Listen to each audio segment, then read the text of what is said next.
समय हमारे में ये नियम होने ही चाहिए।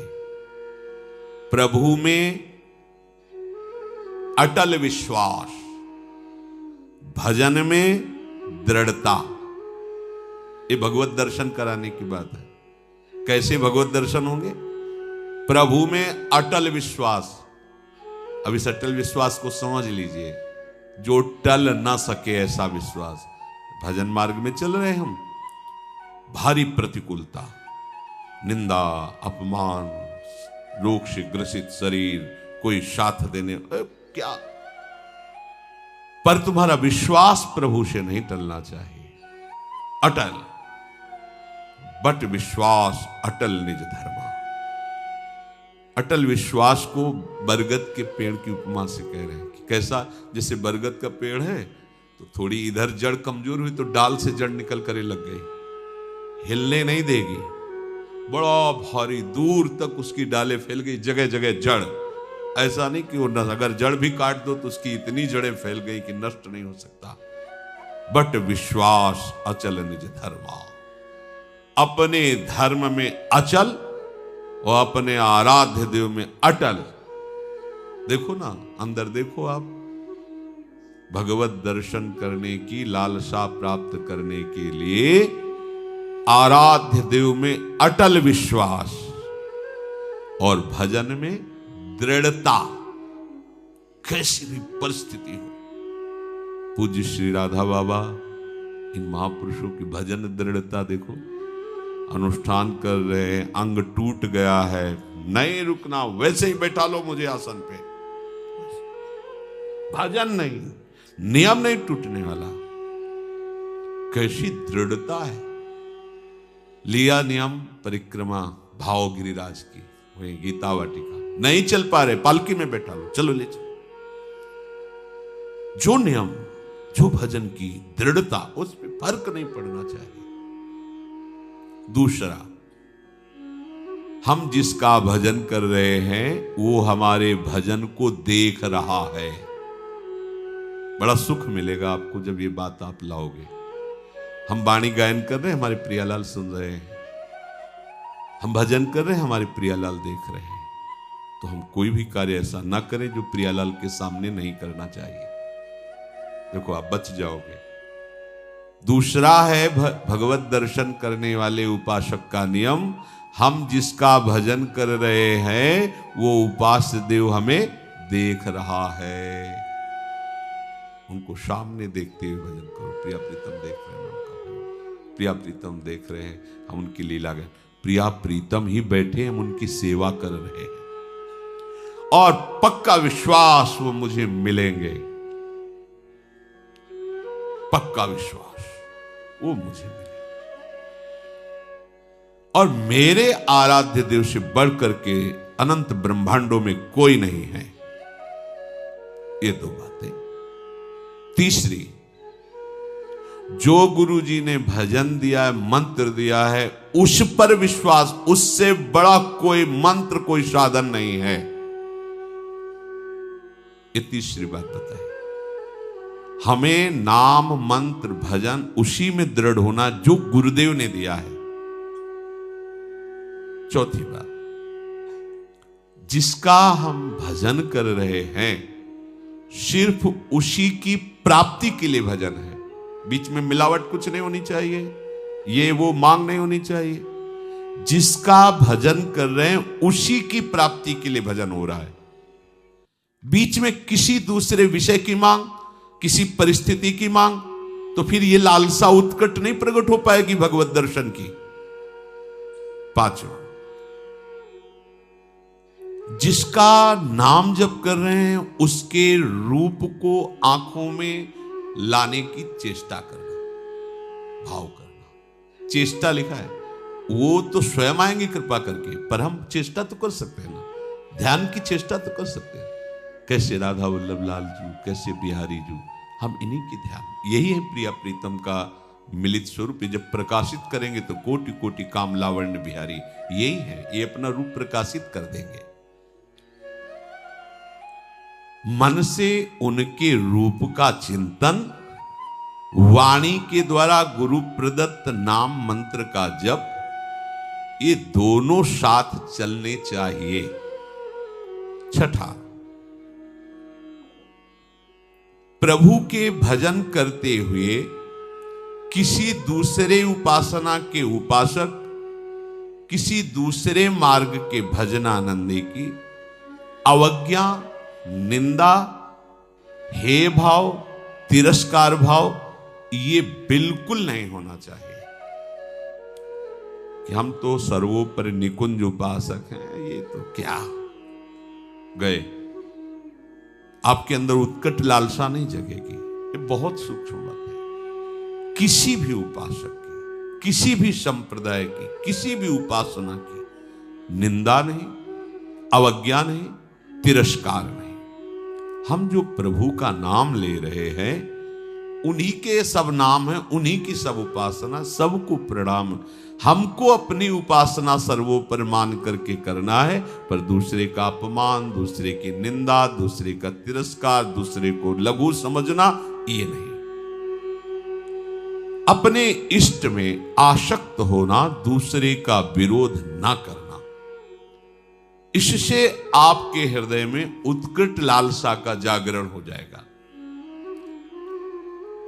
खास बात, उत्कृष्ट लालसा के लिए एक दुर्बलता का त्याग करना होता है।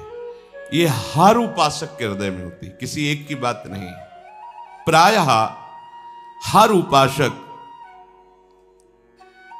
इस दुर्बलता को धारण करने के कारण वो उत्कट लालसा को नहीं प्राप्त हो पाता भगवत दर्शन की। क्या दुर्बलता होती है?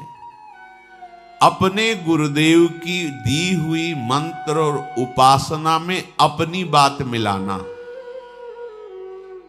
जो बोला, जैसा बोला, वैसे का वैसा स्वीकार करना। उपासक अपने मन की बात अपने गुरुदेव से, आचार्य से, पथ प्रदर्शक से करवाना चाहता है। किसी ने एक पत्र में कहा कि अमुक साधक यहां से निकाल दिया गया और उस अमुक साधक ने हमें सब बताया कि आपके यहां बराबर व्यवहार ठीक नहीं होता, बराबर व्यवहार नहीं होता। तो ऐसी बात साधक को नहीं समझ में आई, उसको समझ ले कि कमी तुम में है आत्मसमर्पण की।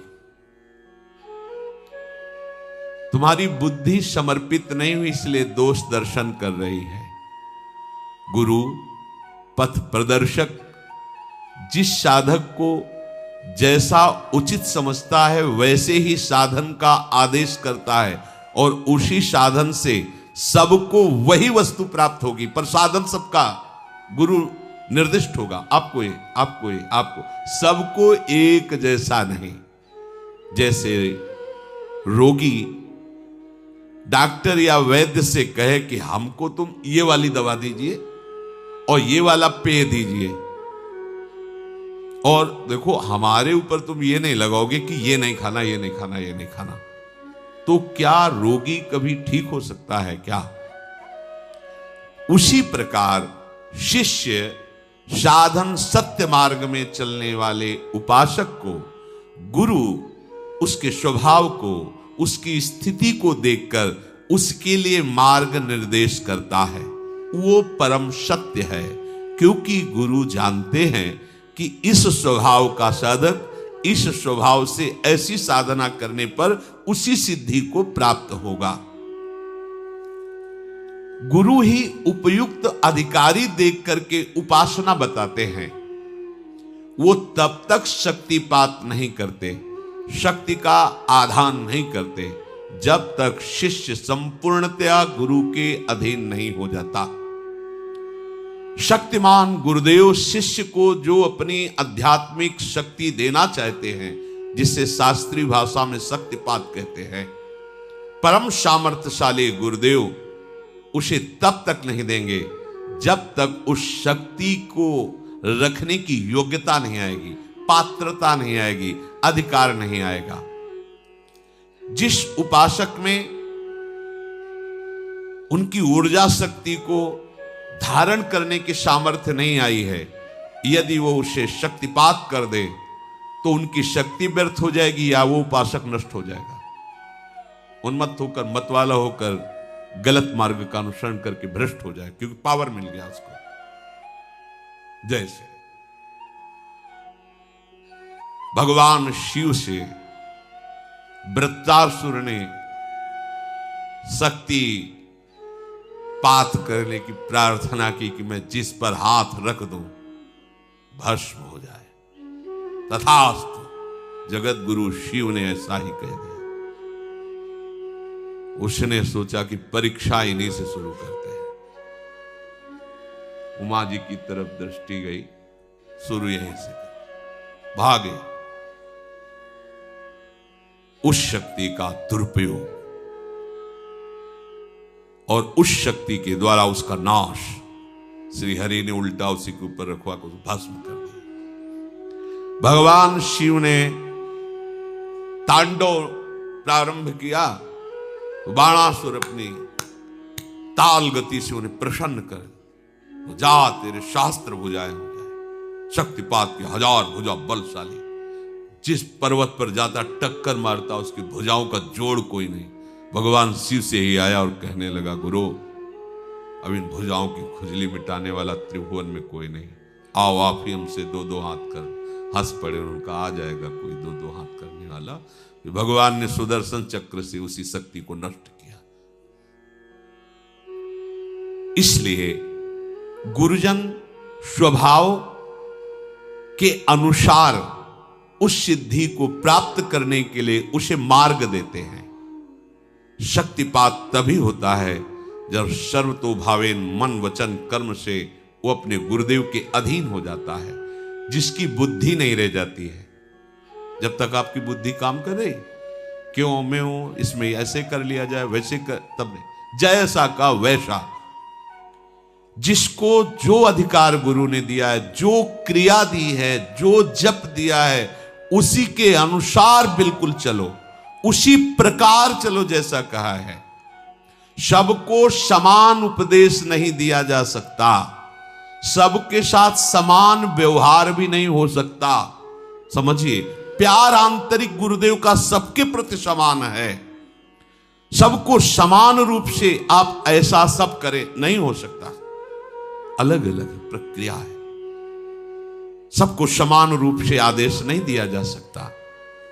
तो जो साधक रुष्ट होके गया था, उसकी जब छानबीन की गई तो वो अपनी साधना से भ्रष्ट होकर दुर्गति को प्राप्त हुआ। पूज्य भाई जी से हनुमान प्रसाद पोद्दार जी महाराज जी की वाणी, दुर्गति को प्राप्त हुआ, उसका साधन नष्ट हो गया, वो कमजोर हो गया। फिर बाद में आकर रो के पूछा कि क्या मेरा भी सुधार हो सकता है? उत्तर उसे दिया गया कि तुम दिखाने वाले इस परम सत्य मार्ग को, जो सदगुरुदेव हैं, जो इस मार्ग के आपको दर्शन कराने वाले हैं, उस मार्ग पर तुम चले ही नहीं, तुम उस रास्ते को चुना ही नहीं। जिस मार्ग को तुमने देखा नहीं, जिस मार्ग का तुम्हें अनुभव नहीं, उस मार्ग पर जो चला रहे तो तुम्हें उसमें क्यों में करने का अधिकार क्या है? तुम कैसे उस मार्ग पर चल सकते हो जिसको जाना ही नहीं है? तो जानने वाले, जनाने वाले मार्गदर्शक गुरुदेव जो तुम्हें जैसा ठीक समझ रहे, वो मार्ग दे रहे हैं, तुम उस पर नहीं चलोगे तो फिर उल्टा चलने पर तो ऐसा ही होगा।